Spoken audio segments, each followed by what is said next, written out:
سلام عليك يا رسول سلام عليك يا حبيب.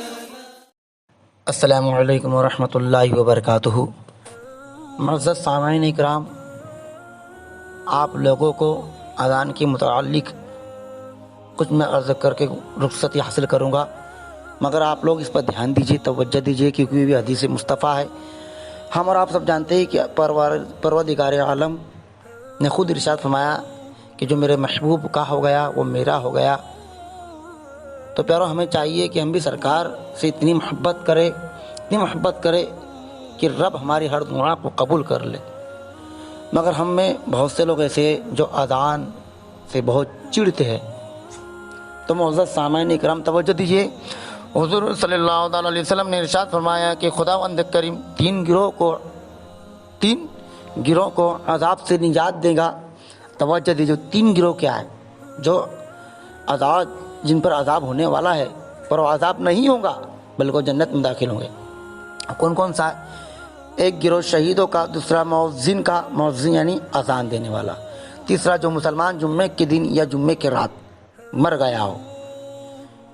اور حدیث مصطفیٰ میں نبی کریم صلی اللہ علیہ وسلم نے ارشاد فرمایا کہ جو شخص اذان سنے اور مؤذن کا جواب نہ دے، سمجھا آپ لوگوں کے پیارو، یعنی جو کچھ مؤذن اذان میں پڑھتا ہے وہ نہ کہے تو مرتے وقت کلمہ شہادت اس کی زبان سے نکلنا مشکل ہو جائے گا. سمجھا آپ؟ ابھی دیکھو پیارو، ابھی اذانیں کتنی ہوتی ہے.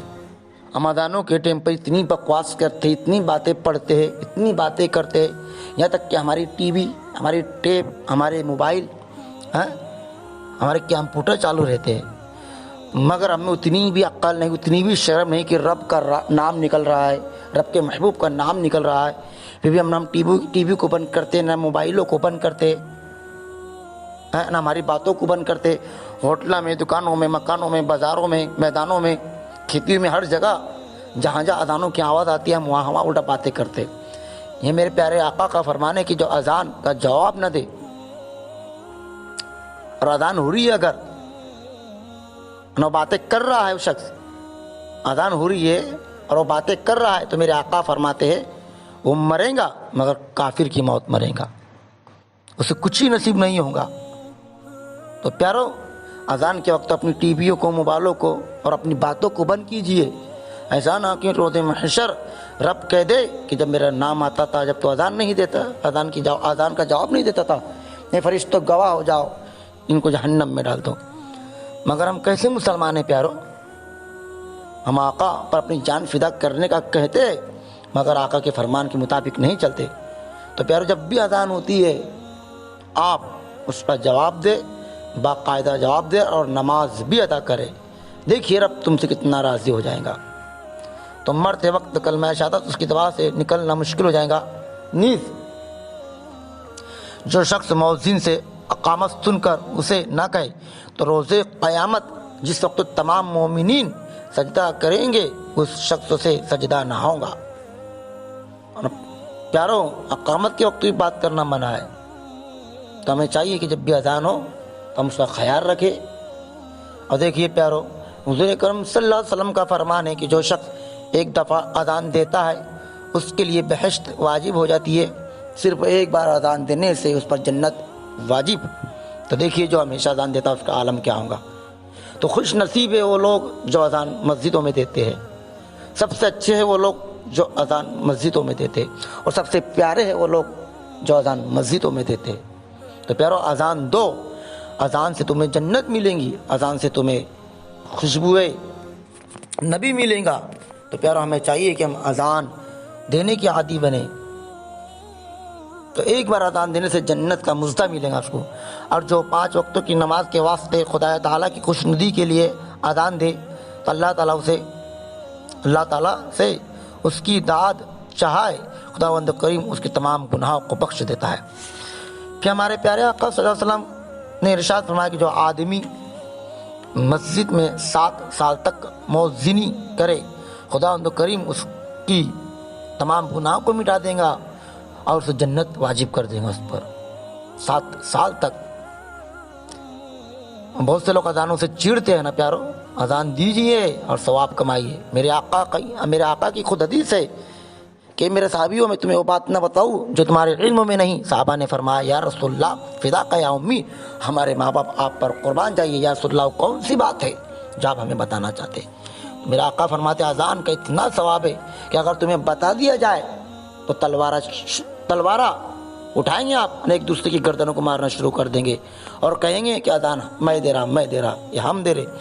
تو پیارو اذانوں کا اتنا ثواب ہے۔ پھر ہمارے پیارے آقا جناب محمد رسول اللہ صلی اللہ علیہ وسلم نے فرمایا جب اذان کا وقت ہوتا ہے تو آسمان کے دروازے کھل جاتے ہیں اور دعا قبول ہوتی ہے، نیز اقامت کے نزدیک وقت میں کوئی دعا رد نہیں ہوتی۔ تو پیارو اذان کے وقت یعنی اذان سے پہلے، اذان کے فوراً بعد دعا کیجیے، اور جس وقت تکبیر پڑھی جاتی ہے، اقامت پڑھی جاتی ہے، اس سے کچھ منٹ پہلے دعا کیجیے، انشاءاللہ دعا قبول ہوگی ہماری۔ پھر حضور پور نور سرکار مصطفیٰ صلی اللہ علیہ وسلم کا ارشاد ہے کہ مؤذن بننے کو چاندی سونا دے کر خرید لو اور امامت سے پرہیز کرو۔ نبی کریم صلی اللہ علیہ وسلم کا ارشاد ہے کہ مؤذن بننے کو چاندی سونا دے کر خرید لو اور امامت سے پرہیز کرو۔ نبی کریم صلی اللہ علیہ وسلم کا ارشاد ہے کہ اگر انسان یہ سمجھ لے کہ اذان کہنے اور نماز کے لیے پہلی صف میں کھڑے ہونے کا اتنا ثواب ہے تو وہ ان دونوں باتوں کے لیے نہایتی کوشش کیا کریں گے۔ اگر وہ یہ سمجھ لے کہ نماز عشاء اور نماز صبح ادا کرنے میں کس قدر ثواب عطا ہوتا ہے تو انہیں ان نمازوں کا اس قدر خیال ہو جائے گا کہ ان سے صبر نہ ہو سکے گا۔ سمجھ میں آ رہی پیارو بات ہے؟ اگر نہ سمجھ میں آئی تو ڈبل ٹیبل سنیے اس تقریر کو اور دھیان دیجیے۔ حضور پور نور سرکار مصطفیٰ صلی اللہ علیہ وسلم نے فرمایا جس روز عرش کے سوا اور کہیں سایہ نہ ہوگا، 3 گروہ کو اللہ تبارک و تعالی اپنے عرش کے نیچے جگہ دے گا۔ اور 3 گروہ کیا ہے؟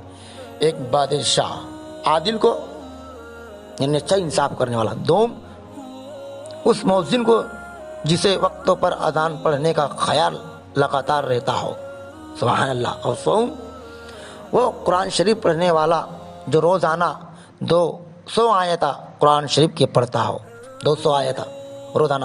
مگر بہت سے قرآن شریف پڑھنے والے جو قرآن نہیں پڑھتے، تو پھر آپ سوچیے آپ کا حال کیا ہوگا۔ دیکھیے نماز پڑھیے، اذان دیجیے اور دعا کیجیے، قرآن شریف پڑھ لیجیے، آپ کا فائدہ ہی فائدہ ہوگا۔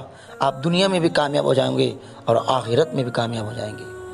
میرے پیارے اعلیٰ حضرت خود فرماتے ہیں خدا کی رضا چاہتے ہیں تو عالم، خدا کی رضا چاہتے ہیں تو عالم، اور خدا چاہتا ہے رضا محمد صلی اللہ تعالیٰ علیہ وسلم۔